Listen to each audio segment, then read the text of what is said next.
है वो एनसीईआरटी के साइंस को देखेंगे डियर। और ये जो है वो क्लास आपका जो है वो 7 के जो है वो साइंस को हम देखने वाले हैं। स्पेशली जो है वो आपका चैप्टर जो है वो 16 हो जाएगा। इसके मैंने बहुत सारे पार्ट बना दिए हैं, तो अगर आपने नहीं देखा होगा तो देख लीजिएगा, ठीक है।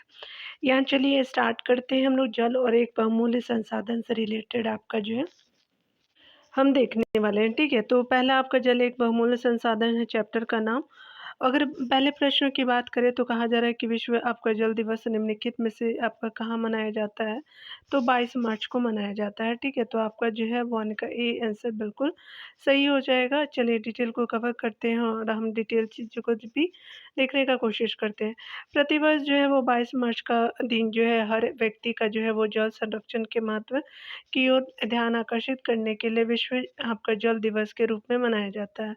पृथ्वी की सतह का जो है लगभग 71% जो है भाग जल से आपका ढका है, परंतु उपयोग के लिए जो उपलब्ध आपका लवण जो है यानी जल आपका ताज़ा जल जो है वो पृथ्वी पर उपलब्ध जल की कुल मात्रा का 1% से भी कम है। लगभग कितना है आपका जल? तो 0 आपका 006% आपको देखने को मिलेगा, 1% से भी कम है।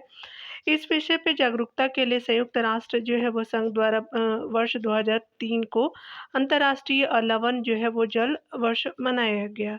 ठीक है, तो लवण वर्ष 2003 में मनाया गया है। चलिए यहाँ पे जो दूसरे प्रश्नों को देखते हैं तो कहा जा रहा है कि निम्नलिखित में से कौन सा जो है वो कारक जल की जो है वो कमी हेतु आपका उत्तरदायी है, यानी स्पेशली आपका औद्योगिकरण में वृद्धि है या बढ़ती आपको जनसंख्या, जल संसाधनों का कुप्रबंधन है, तो कौन सा उत्तरदायी है? तो चलिए हम लोग ऑप्शन को देखते हैं, फिर हमारा क्या हो जाएगा कि यहाँ पे जो है वो तीनों कथन जो है वो सही है, ठीक है। हमसे सही पूछा था तो तीनों कथन सही हो जाएगा।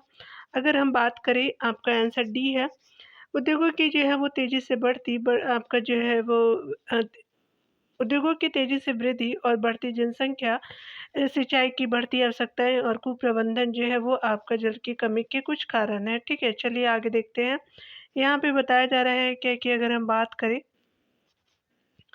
यहाँ पे जो है तीसरे नंबर प्रश्न में बताया जा रहा है क्या कि निम्नलिखित में से कौन-सा जो है वो सिंचाई आपको व्यवस्था सर्वाधिक मितव्ययी है? तो बूंद सिंचाई व्यवस्था जो है मितव्ययी है, तो 3 का जो है वो डी बिल्कुल सही हो जाएगा। चलिए यहाँ पे हम देखेंगे, बताया जा रहा है क्या कि किसान भी जो है वो अपने जो है खेत में जल का उपयोग आपका मितव्ययिता से आप करना आपका चाहते हैं। बूंद यानी ड्रिप सिंचाई व्यवस्था एक मितव्ययी सिंचाई व्यवस्था है, जिस इसमें जो है कम व्यास के पाइपों द्वारा जो है पौधों को आपका पानी देने की तकनीक है, जो आपका सीधे उनकी जड़ों तक जो है वो जल पहुँचाती है, ठीक है। तो आपने देख लिया। यहाँ पे बताया जा रहा है कि कौन-सा जो है वो आपका चयन करना है सही आपका जो है विकल्प का। तो बताना है कि विश्व की सभी जो है वो झीलों और नदियों में जल की कुल मात्रा आपका नियत यानी स्थिर रहती है, तो गलत है। भूमिगत आपका जल की कुछ जो है वो मात्रा आपका नियत रहती है, तो ये गलत है। विश्व के जो है वो समुद्रों और महासागरों में जल की जो कुल मात्रा आपका नियत है, तो ये भी गलत है। विश्व में जो है वो आपका जल की कुल मात्रा आपका नियत है, तो कुल मात्रा क्या है? तो नियत आपका जो 4 का डी आंसर बिल्कुल सही हो जाएगा, ठीक है। चलिए डिटेल को देखते हैं। जल चक्र द्वारा जो है परिचक्रण के दौरान आपका जल इसकी जो है 3 अवस्था यानी ठोस, ध्रुवों पे आपका हिमनद, द्रव, महासागर, नदी, झील, भौमजल और जो है वो गैस वायु में जलवाष्प, जो गैस क्या है? तो वायु में जलवाष्प में से किसी एक अवस्था में पृथ्वी पर आपका कहीं भी पाया जा सकता है। जल का इसकी जो है 3 अवस्थाओं के बीच सतत चक्रण द्वारा जो है वो पृथ्वी पर आपका जल की कुल मात्रा जो स्थिर आपका बनी रहती है, ठीक है। चलिए यहाँ जो है हमारी जो है वो आपका जीवन रेखा को देखेंगे तो यहाँ 17 चैप्टर है। यहाँ पे बताया जा रहा है कि कौन-सा जो है सही क्रम है, तो घास हो गया, कीट हो गया, मेढक हो गया, सर्प हो गया, गरुड़ हो गया, तो 1 का ये बिल्कुल सही हो जाएगा, ठीक है। यहाँ पे देखिए बताया जा रहा है क्या कि सभी जो है वो जीव, चाहे वे शाकभक्षी हो या अथवा जो है मांसभक्षी, अंततः भोजन के लिए पादपों पर ही निर्भर होते हैं, क्योंकि जो आपका जंतु पादपों का जो है भोजन करते हैं, उन्हें जो है अक्सर अन्य जंतुओं द्वारा भोजन के रूप में खा लिया जाता है और इस प्रकार यह जो है क्रम चलता रहता है।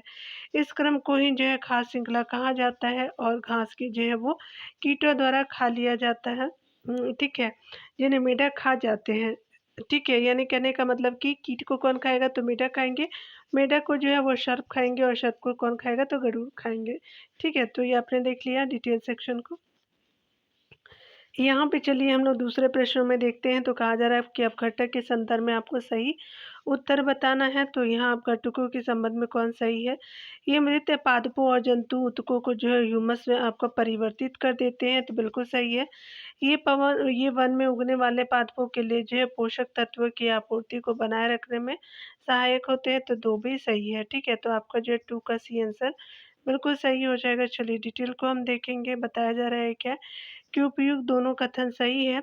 अपघटक ऐसे सूक्ष्म जीव है जो आपको मृदा के भीतर रहते हैं तथा आपका मृत पादपों और जैव जंतुओं को खाते हैं। ये उन्हें एक आपका गहरे हरे आपका रंग के पदार्थ में परिवर्तित कर देते हैं, जिसे ह्यूमस कहते हैं। ह्यूमस जो है वो पदार्थ पादपों के लिए पोषक के रूप में जो है काम करता है, अतः जो है वो आपका अपघटक वन में उगने वाले पादपों के लिए पोषक आपका तत्व की आपूर्ति को बनाए रखने में सहायक होते हैं, ठीक है? तीसरे प्रश्न को देखते हैं। यहाँ पे पूछा जा रहा है कौन-सा जो है वो वक्तव्य सही नहीं है। तो सबसे पहले जो बताया जा रहा है कि वन जो है मृदा को आपका अपरदन से बचाते हैं, बिल्कुल सही है।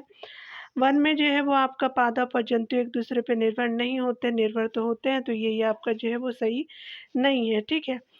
तो आपका वन जलवायु और जल चक्र को प्रभावित करते हैं वन, बिल्कुल सही है। मृदा जो है वो वनों की आपका जो है वृद्धि और पुनर्जनन में सहायक होता है, तो ये भी सही है। तो आपका क्या हो जाएगा? 3 का बी बिल्कुल सही हो जाएगा। चलिए आगे देखते हैं। यहाँ पे बताया जा रहा है कि वन में अनेक जो है खाद्य श्रृंखलाएँ पाई जाती है। यदि किसी एक जो है खाद्य श्रृंखला में कोई विघ्न पड़ता है, तो यह जो है अन्य जो है श्रृंखलाओं को प्रभावित करता है। वन का प्रत्येक भाग जो है अन्य आपका जो है वो भागों पर निर्भर होता है। यदि हम वन के किसी आपका घटक जैसे वृक्ष को अलग कर देते हैं, तो इससे अन्य जो है वो सभी आपका घटक प्रभावित होते हैं, ठीक है? तो आपने देख लिया 17 चैप्टर को। यहाँ पे देखेंगे अपशिष्ट जो है वो जल की कहानी को देखेंगे। ठीक है, तो चलिए हम लोग देख लेते हैं आपका पहले प्रश्न को। यहाँ पे बताया जा रहा है कि अपशिष्ट जल की कहानी क्या है? तो आपंक यानी स्लज और बायोगैस अपशिष्ट आपका जल उपचार के सह उत्पाद है। इन जो है सह उत्पादों के उपयोग के संदर्भ में कौन सा विचार करना है? अपशिष्ट जो है वो जल उपचार के प्रकार में उत्पन्न आपका अपंक का जो है उपयोग खाद के रूप में किया जाता है, बिल्कुल सही है।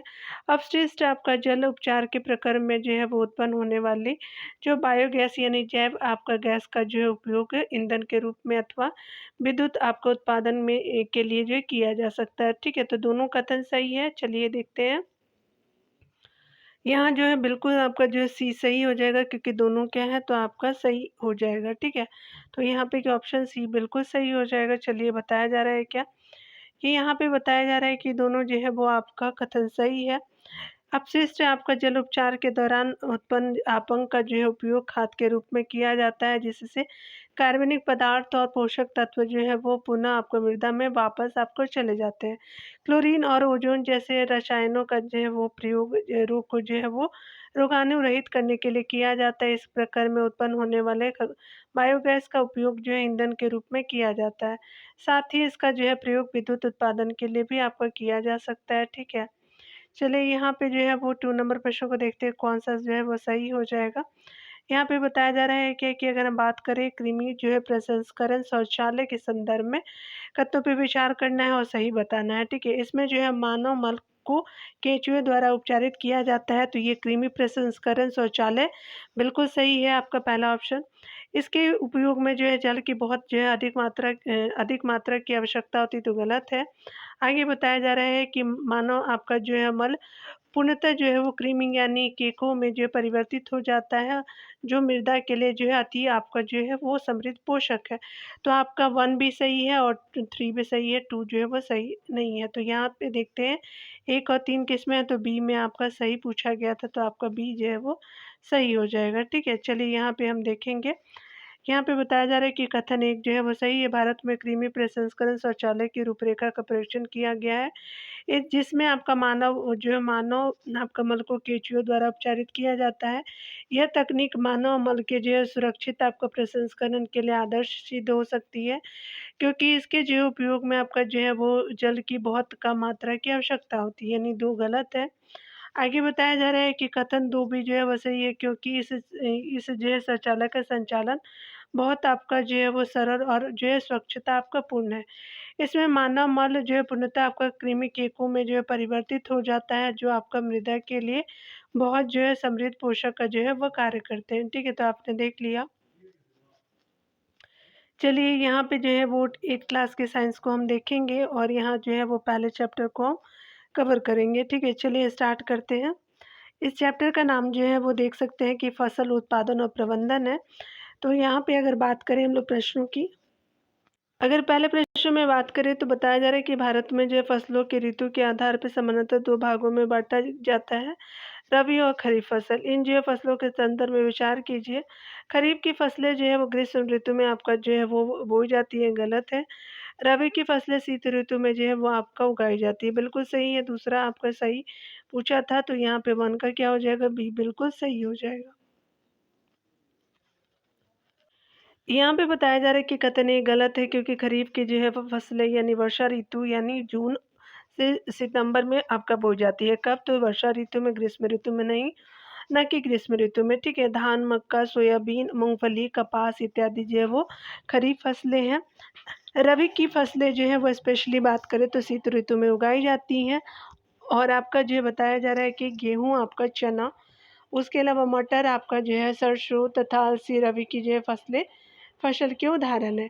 आगे बताया जा रहा है कि इसके अलावा कई जो है वो स्थानों पे आपका दालें और सब्जियां जो है वो ग्रीष्म ऋतु में आपका उगाई जाती है। तो आपने देख लिया। चलिए दूसरे जो है वो प्रश्नों को देखते हैं। यहाँ पे क्या पूछा जा रहा है, तो जैविक खाद के बारे में विचार करना है, कौन सा सही है। ठीक है, इसमें जो है वो मिट्टी की जल धारण जो है वो क्षमता में आपका वृद्धि होती है, बिल्कुल सही। इससे जो है वो मिट्टी उर्वरी एवं जो है सरंध्र हो जाती है, बिल्कुल ये भी सही है। इसमें जो है वो मित्र जीवाणु की संख्या में वृद्धि होती है, बिल्कुल सही है। तो तीनों कथन सही है। तो यहाँ पे क्या हो जाएगा कि 2 का डी आंसर बिल्कुल आपका सही हो जाएगा। ठीक है, चलिए देखते हैं हम लोग। यहाँ पे बताया जा रहा है कि उपयुक्त सभी जो है वो कथन क्या है कि सही है। जैविक खाद आपका रासायनिक उर्वरक की अपेक्षा अच्छी आपका मानी जाती है। जहाँ एक जो है वो तरफ जैविक खाद से मिट्टी की जल धारण क्षमता बढ़ती है, मिट्टी जो है भुरभुरी तरह तथा जो है वो आपका सरंध्र हो जाती है, तथा आपका मित्र जीवाणुओं की संख्या में क्या होती है कि वृद्धि होती है। वहीं दूसरी तरफ रासायनिक उर्वरकों के अत्यधिक आपका प्रयोग से जो है मिट्टी की उर्वरता में जो है कमी आती है और ये जो है वो जल प्रदूषण के स्रोत भी बनते हैं। रसायनों का जो उपयोग कीटनाशी एवं खरपतवार नाशी के रूप में भी आपका किया जाता है। आपका जो है 2,4-D खरपतवार नाशी का एक एग्जाम्पल है। इन सभी में जो है रसायनों की उपस्थिति सम्मिलित रूप से जो है वो आपका मृदा में जो है वो रसायनों की मात्रा को बढ़ा देता है। तो आपने देख लिया है। चलिए यहाँ पे जो देखते हैं स्पेशली 3 नंबर प्रश्न में, तो कहा जा रहा है क्या, यहाँ पे बताया जा रहा है कि कॉड लीवर जो है वो तेल में विटामिन डी अधिक मात्रा में पाया जाता है। ये कॉड लीवर जो है वो तेल निम्नलिखित में से किस जीव से प्राप्त आपका किया जाता है, तो मछली से प्राप्त किया जाता है। तो आपका 3 का बी बिल्कुल सही हो जाएगा। चलिए आगे देखते हैं। यहाँ पे बताया जा रहा है कि कॉड लीवर जो है वो तेल मछली से प्राप्त किया जाता है। इसमें जो है वो विटामिन ए एवं डी प्रचुर मात्रा में होता है। इसमें आपका जो है अन्य कई पोषक तत्व भी उपस्थित होते हैं। ठीक है, आपने देख लिया। 4 नंबर प्रश्न में देखेंगे तो यहाँ पे बताया जा रहा है क्या कि आपका जो है सिंचाई की आधुनिक विधियों के बारे में निम्नलिखित में से जो है विचार करना, असत्य जो है वो कथन की पहचान करनी है। ठीक है, तो यहाँ पे बताया जा रहा है कि छिड़काव तंत्र का जो है वो आपका उपयोग असमतल भूमि के लिए जो है उचित है, जहाँ आपका जल कम आपका मात्रा में उपलब्ध है। तो ये बिल्कुल सही हो जाएंगे। छिड़काव विधि बलुई मिट्टी के लिए अत्यंत उपयोगी है, तो ये भी सही है। ड्रिप आपका तंत्र में जो है वो जल आपका बूंद बूंद आपका पौधे की जड़ों में गिरता है, इसलिए यह जो है वो फलदार पौधों बगीचों में जो है वो पानी देने का सर्वोत्तम तरीका आपका नहीं है। तो यही आपका क्या है कि गलत हो जाएगा। ठीक है, तो ये असत्य है। तो हमसे क्या पूछा था कि आपका जो है असत्य कौन सा है, तो सी आपका ऑप्शन हो जाएगा। आप देख भी सकते हैं। तो ये आपका जो है सत्य सी हो जाएगा। ठीक है, ड्रिप विधि में जो है वो जल की बर्बादी आपका नहीं होती, अतः यह जो है वो जल की कमी वाले क्षेत्रों के लिए सर्वोत्तम है। ठीक है, राजस्थानी एरिया के लिए बिल्कुल सही है। चलिए देखते हैं आगे। बताया जा रहा है कि ड्रिप विधि में जल जो है बूंद बूंद आपका पौधे की आपका जड़ों में गिरता है, जिसकी वजह से जो है पौधे इस जो है जल का सर्वाधिक जो उपयोग कर पाते हैं और जल की जो है वो हानि न्यूनतम होती है।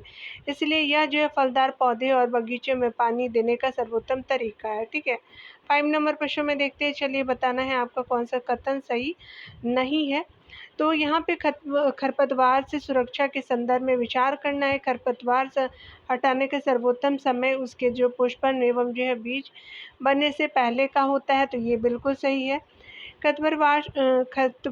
खरपतवार नाशी के छिड़काव का सर्वोत्तम समय खरपतवार के जो है पुष्पन एवं जो है बीज बनने के बाद का होता है, तो ये आपका क्या है, ये गलत है, तो ये आपका बिल्कुल सही हो जाएगा। ठीक है, यानी आपका जो है वो सही नहीं है।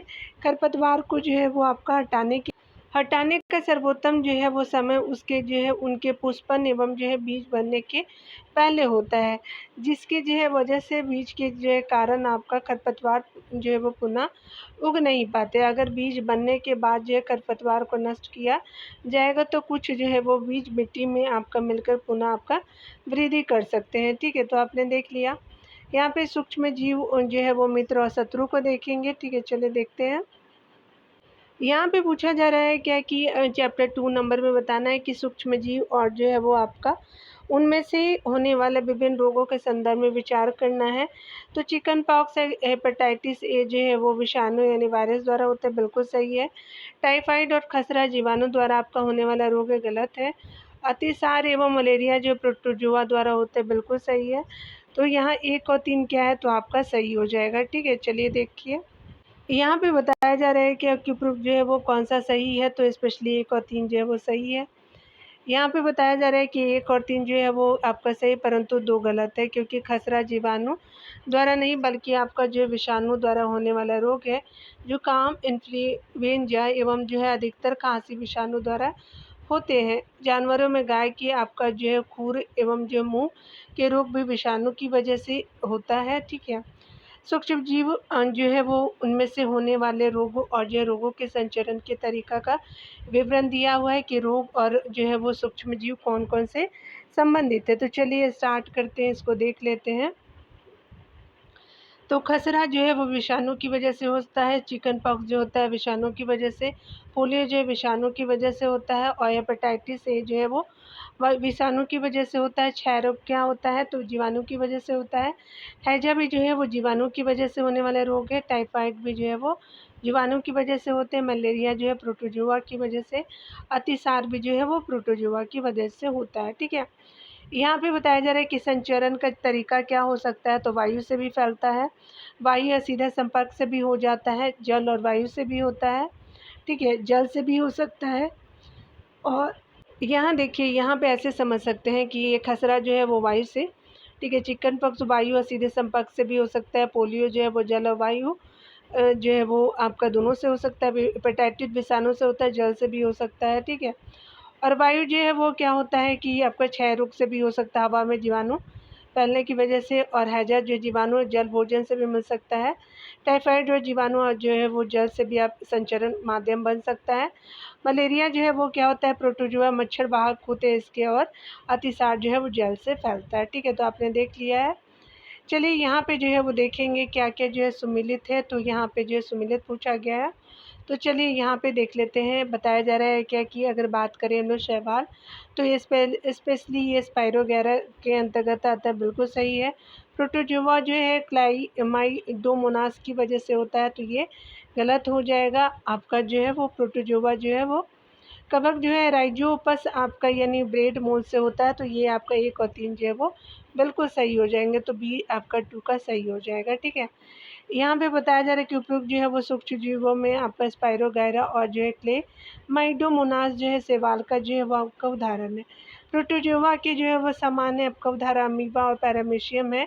राइजोबस यानी जो है वो ब्रेड मोल्ड, पेनिसिलियम और एस्परजिलियस कवक के आपका जो है उदाहरण है। ठीक है, यहाँ पे बताया जा रहा है कि सूक्ष्म जीव एक कोशिकी जो हो सकते हैं, जैसे कि जीवाणु, कुछ शैवाल जो है वो एवं प्रोटोजुआ अथवा बहुकोशिक जैसे कि शैवाल एवं कवक। कुछ जो है वो सूक्ष्म जीव आपका दूसरे सजीवों पर आश्रित होते हैं, जबकि कुछ जो है अन्य स्वतंत्र रूप में पाए जाते हैं।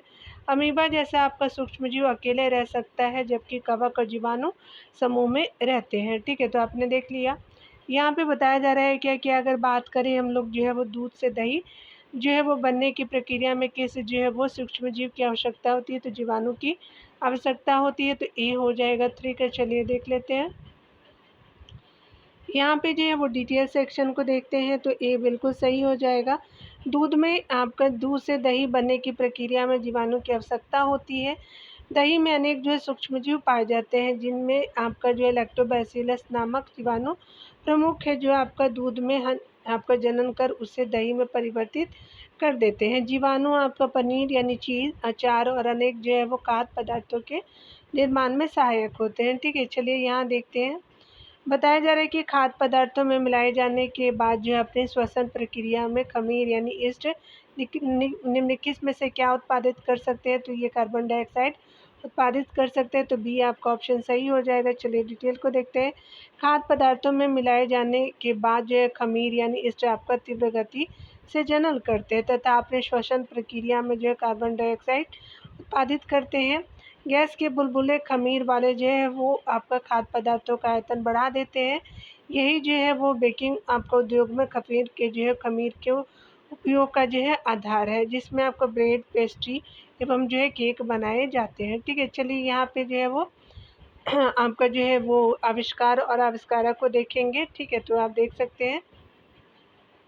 अगर बात करें हम लोग यहाँ पे जो है वो ऑप्शन कौन सा सही है, तो चलिए देख लेते हैं। किन्वन जो है वो स्पेशली आपका लुई पाश्चर के द्वारा किया गया था, बिल्कुल सही। पेंसिलिन अलेक्जेंडर फ्लेमिंग हो जाएंगे। चेचक जो है एडवर्ड जेनर के द्वारा किया गया था। और बेसिलस आपका एंथ्रेसिस क्या है, तो रॉबर्ट कोच के द्वारा किया गया था। तो यहाँ पे क्या हो जाएगा, 3421 जो है वो ए ऑप्शन में बिल्कुल सही हो जाएगा। ठीक है, चलिए यहाँ पे देख लेते हैं। चीनी के जो है वो अल्कोहल में परिवर्तन की प्रक्रिया को किण्वन कहते हैं, और लुई पाश्चर ने किण्वन की खोज सन जो है 1857 में की थी। ठीक है, पेनिसिलिन की जो है वो खोज आपका 1929 में अलेक्जेंडर फ्लेमिंग द्वारा की गई थी। पेनिसिलिन एक जो है वो प्रतिजैविक यानी एंटीबायोटिक है, जो आपका बीमारी पैदा करने वाले सूक्ष्मजीवों को नष्ट करती है। स्ट्रेप्टोमाइसिन, टेट्रासाइक्लिन और एरिथ्रोमाइसिन सामान्य जो है रूप से आपको उपयोग किए जाने वाले प्रतिजैविक है, जिन्हें कवक और जीवाणु से उत्पादित किया जाता है। ठीक है, चेचक के जो है वो टीके की खोज जो है एडवर्ड जेनर ने सन आपका 1798 में की गई। सन जो है वो 1798 में की गई थी एडवर्ड जेनर द्वारा चेचक की खोज। यदि मृत अथवा निष्क्रिय जो है वो जीवाणुओं को आपका स्वस्थ व्यक्ति के शरीर में प्रविष्ट कराया जाए, तो शरीर की कोशिकाएं उसी के अनुसार लड़ने के जो है वो प्रतिरक्षी उत्पन्न करके रोग कारक को जो है नष्ट कर देती है। यही अवधारणा जो है टीके के विकसित करने के विकसित किए जाने का आधार बना। ठीक है, आगे बताया जा रहा है कि रॉबर्ट कोच ने 1700 आपका 76 में बेसिलस आपका एंथ्रेसिस आपका नामक जीवाणु की खोज की, जो एंथ्रेक्स रोग का जो है वो कारण है। ठीक है, एंथ्रेक्स आपका मनुष्य मवेशियों में होने वाला एक जो है वो खतरनाक आपका रोग है। ठीक है, तो आप देख लिया आपने। चलिए यहाँ पे जो है वो देखते हैं कौन सा सुमिलित है। चलिए यहाँ रोग और जो है रोगवाहक को देखेंगे, तो हैजा क्या है, तो हैजा एक तरह का घरेलू मक्खी से होता है, बिल्कुल सही। मलेरिया जो है वो मादा एनाफिलीज एडिस मच्छर से, तो ये गलत हो जाएगा। यहाँ पे जो है वो आपका डेंगू मादा एनाफिलीज हो जाएगा, तो ये भी गलत है, तो सही आपका सिर्फ एक हो जाएगा। ठीक है, चलिए यहाँ पे देखते हैं। घरेलू जो है वो घरेलू मक्खी यानी हैजा जो है वो रोग के जो है वाहक का कार्य करती है। मादा एनाफ्लीज मच्छर जो है मलेरिया परजीवी के वाहक के उदाहरण है। आगे बताया जा रहा है क्या कि अगर बात करें मादा जो है वो एडिस आपका मच्छर डेंगू के विषाणु का वाहक है। ठीक है, तो आपने क्या देखा कि एडिस जो है वो डेंगू के हो जाएगा। ठीक है, तो एडिस जो है वो डेंगू के लिए हो जाएगा, और एनाफ्लीज जो है वो आपका मलेरिया के लिए हो जाएगा। तो आपने देख लिया, दोनों जो है वो उल्टा कर दिया गया था। चलिए यहाँ पे जो है वो देखते हैं हम लोग जो है वो पादप रोग और जो है रोग कारक जीवाणु को देखेंगे। तो सुमिलित बताना है। तो नींबू कहकर जो है वो स्पेशली जीवाणु से संबंधित है। गेहूं की जो है वो रस्ट क्या होती है, कवक से होने वाले रोग है, बिल्कुल सही है। भिंडी की पीत क्या होती है, विषाणु की वजह से होता है, बिल्कुल सही है। तो आपका जो है वो भिंडी में कौन सी रोग होती है, तो पीत रोग होते ही याद रखेंगे। तो आपका क्या 7 का डी बिल्कुल सही हो जाएगा। तीनों कथन आपका सही है। चलिए देखते हैं। यहाँ पे बताया जा रहा है कि उपयुक्त तीनों का युग जो है यो सुमिलित है। पादप रोग और जो है सूक्ष्मजीव संचरण का तरीका को देखेंगे। निमो जो है कहकर आपका जो है वो जीवाणु वायु से गेहूँ की रस क्या है तो कवक, जीवाणु और एवं जो है बीज से होता है। मेंढक की पीत रोग जो है वो विषाणु आपका कीट से होता है। ठीक है, तो आपने देख लिया। यहाँ पे बताया जा रहा है क्या कि अगर बात करें हम लोग खाद्य परिरक्षकों की, तो यहाँ पे देखते हैं। यहाँ पे बताया जा रहा है कि सही बताना है कि खाद्य परिरक्षकों के संदर्भ में विचार करना है। तो चलिए यहाँ पे देख लेते हैं। सोडियम जो है वो बेंजोएट तथा सोडियम मेटा बाईसल्फाइड सामान्य खाद्य परिरक्षक है, बिल्कुल सही। नमक, चीनी, खाद्य तेल और सिरके का जो है वो प्रयोग खाद्य परिरक्षण में किया जाता है, तो ये भी सही हो जाएगा। तो दोनों कथन सही है, तो 8 का जो है वो सी बिल्कुल सही हो जाएगा। ठीक है, चलिए आगे देखते हैं। यहाँ पे बताया जा रहा है क्या कि अगर हम बात करें, दोनों जो है वो कथन सही है। सूक्ष्म जीव आपका खाद्य पदार्थों को संदूषित कर देते हैं। खाद्य पदार्थों को संदूषण से बचाने के लिए खाद्य परिरक्षकों का उपयोग किया जाता है। सोडियम बेंजोएट तथा सोडियम मेटा बाईसल्फाइड जो है सामान्य परिरक्षक है। जैम एवं जो है स्क्वैश बनाने में जो है इन रसायनों का प्रयोग किया जाता है, उपयोग किया जाता है। अगर बात करें हम लोग नमक, चीनी, खाद्य तेल और सिरका का जो उपयोग भी आपका जो है सूक्ष्म जीवों की वृद्धि रोकने के लिए जो है समान रूप से किया जाता है। ठीक है, उदाहरण के तौर पे बात करें तो आपका देखेंगे तो नमक, उसके अलावा जो है वो खाद्य तेल और सिरके का उपयोग जो है वो अचार को संदूषण से बचाने के लिए, तथा आपका चीनी का उपयोग जो है जैम, जेली एवं जो है स्केप्स आदि आपका परिरक्षण करने के लिए किया जाता है। ठीक है, तो आपने देख लिया। यहाँ पे देखिए बताया जा रहा है कौन सा सही हो जाएगा। तो यहाँ पे पढ़ते हैं हम लोग पाश्चुरीकृत दूध के बारे में, तो बताना है कौन सा सही है। पाश्चुरीकृत आपका दूध को बिना उबाले उपयोग किया जा सकता है, क्योंकि यह सूक्ष्म जीवों से मुक्त आपका होता है, बिल्कुल कहीं सही है। दूध को जो है पाश्चुरीकृत करने के लिए इसे जो है 70 डिग्री सेल्सियस पर जो है वो 15 से 30 मिनट के लिए जो है गर्म करते हैं, और फिर जो है एकाएक आपका ठंडा कर देते हैं। तो इसका जो है वो भंडारण कर लेते हैं। ठीक ठीक है, ठंडा कर जो है इसका भंडारण कर लेते हैं, तो ये गलत हो जाएगा। ठीक है, देखिए आपका जो है क्या हो जाएगा कि आपका सही कौन सा ऑप्शन हो जाएगा, तो ये बिल्कुल सही हो जाएगा। ठीक है, दूसरा गलत है। चलिए जो है वो आपका बताया जा रहा है क्या, कथन एक सही है। पाश्चुरीकृत दूध को जो है बिना उबाले उपयोग किया जा सकता है, क्योंकि यह जो है सूक्ष्म जीवों से मुक्त होता है। पाश्चुरीकृत करने के लिए जो है दूध को 70 आपका डिग्री सेल्सियस पे जो है वो 15 से 30 सेकंड के लिए, मिनट के लिए नहीं सेकंड के लिए गर्म करते हैं, और फिर एकाएक जो है वो आपका ठंडा कर इसका जो है वो भंडारण कर लेते हैं। ठीक है, ऐसा करने में सूक्ष्म जीवों की वृद्धि रुक जाती है, इसलिए आपका 2 जो है वो गलत है। इस प्रक्रिया की खोज जो है लुई पाश्चर नामक वैज्ञानिक ने की थी। इनके नाम पर जो है इस प्रक्रिया को पाश्चुरीकरण कहते हैं। ठीक है, तो आपने देख लिया। यहाँ पे 10 नंबर प्रश्न को देखेंगे। तो चलिए यहाँ पे बताया जा रहा है कि नाइट्रोजन चक्र के संबंध में यहाँ पे आपको बताना है कि कौन जो है वो नाइट्रोजन चक्र के संदर्भ में सही नहीं है। तो यहाँ पे क्या हो जाएगा कि मिट्टी में जो है उपस्थित जीवाणु एवं जो है नीले आपका हरे शैवाल जो है वो वायुमंडलीय नाइट्रोजन का जो है वो स्थिरीकरण करके नाइट्रोजन यौगिकों में परिवर्तित कर देते हैं, जिसका जो है अवशोषण आपका पौधे करते हैं, बिल्कुल सही है। यहाँ पे बताया जा रहा है कि पौधे पर निर्भर करने वाले जो है वो जंतु पौधे से जो है उनके द्वारा संश्लेषित प्रोटीन एवं जो है अन्य नाइट्रोजनी आपका यौगिक प्राप्त करते हैं, तो ये भी सही है। यहाँ पे बताया जा रहा है कि पौधे एवं जो है वो जंतुओं की मृत्यु के बाद मिट्टी में उपस्थित जीवाणु एवं कवक नाइट्रोजनी अपशिष्ट को नाइट्रोजनी आपका यौगिकों में परिवर्तित कर देते हैं, जो आपको पौधे द्वारा पुनः आपको उपयोग होता है। ठीक है, तो ये भी सही है। आगे बताया जा रहा है कुछ विशिष्ट पौधे और जंतु नाइट्रोजनी यौगिकों को नाइट्रोजन गैस में परिवर्तित कर देते हैं, जो आपको वायुमंडल में चली जाती है, तो ये आपका जो है वो आपका सही नहीं है। तो आपका क्या हो जाएगा कि आपका डी क्या हो जाएगा कि सही नहीं है, आप देखेंगे। तो आपका क्या हो जाएगा कि डी आंसर बिल्कुल सही हो जाएगा। ठीक है, यानी सही नहीं है। चलिए यहाँ जो है वो देख लेते हैं डिटेल को। कथन ए बी सी सही है। पौधे एवं जो है वो जंतु वायुमंडलीय नाइट्रोजन का उपयोग सीधे आपका नहीं कर सकते।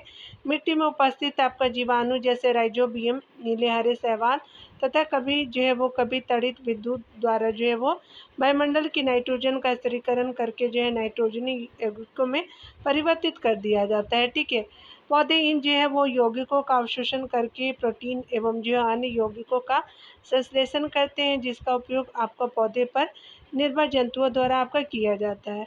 पौधे और जंतुओं की जो मृत्यु के बाद मिट्टी में उपस्थित जीवाणुओं और कवकों द्वारा नाइट्रोजनी आपका अपशिष्ट का जो है वो नाइट्रोजनी यौगिकों में परिवर्तन कर दिया जाता है, जिसका जो उपयोग आपको पौधे पुनः करते हैं।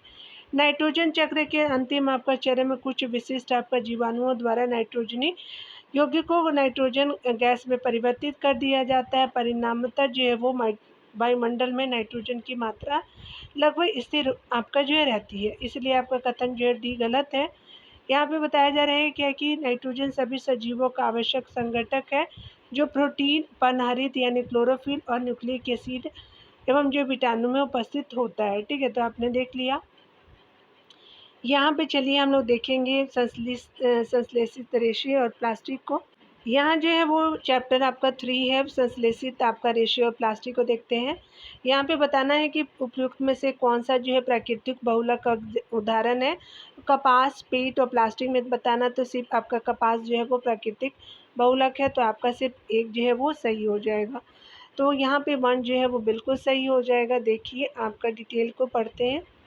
यहाँ पे बताया जा रहा है कि बहुलक छोटी इकाइयों से आपका मिलकर के बनी एक बड़ी इकाई है। ये जो है प्राकृतिक एवं संश्लेषित प्रकार की जो है वो आपका प्राकृतिक एवं संश्लेषित दोनों ही प्रकार के होते हैं। ठीक है, कपास एक जो है वो प्राकृतिक बहुलक है, जो आपका सेलुलोज कहलाता है। ठीक है, सेलुलोज बड़ी संख्या में ग्लूकोज इकाइयों द्वारा निर्मित होता है। ऊन, रेशम और चमड़ा की भी जो है वो प्राकृतिक बहुलक के उदाहरण हैं। ठीक है, यहाँ पे बताया जा रहा है कि संश्लेषित आपका रेशे पेट्रो रसायन की जो है वो रासायनिक प्रक्रमण से जो है वो आपका प्राप्त होते हैं, यानी जो है रासायनिक आपका तरीके से प्राप्त होता है।